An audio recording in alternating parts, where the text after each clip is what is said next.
Dneska si představíme výrobu produktů Falco. Dnešní video nebude úplně pro vegetariány, ale to rozhodně vaši mazlíčci nejsou, tak se pojďte podívat.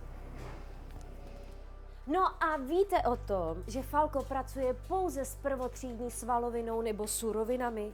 Mají totiž své vlastní řezníky. Hustý, co?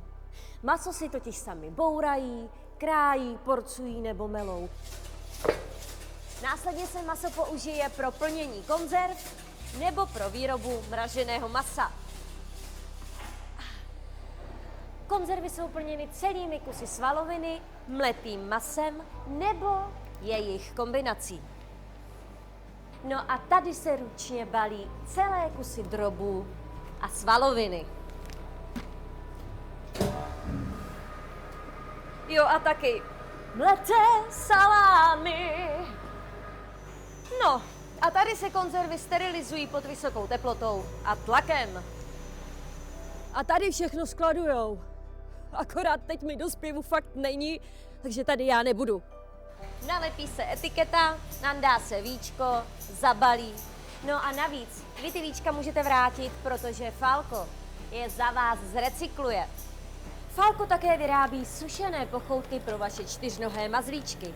Nejen, že si maso sami suší, ale dokonce i balí a můžete si vybrat z různých druhů svalovin, ryb, no a taky kostí. Dobrý, co? No a tady jsou ty poklady od Falca. Najdete tady sterilizované salámy, konzervy a sušené pochoutky. Tyhle haly pojmou až 1500 palet. No a kde všechny nápady vznikají? Přímo tady.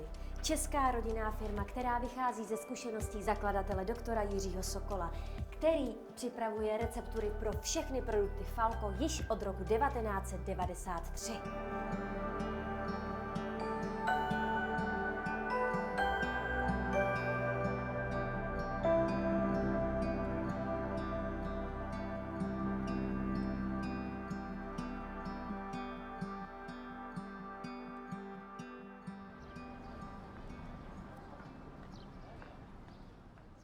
Víte o tom, že Falco má prodejny po celé České republice a také expeduje do zahraničí? No to se ani nemůžete divit, když produkty Falco jsou vyrobeny ze 100% masa.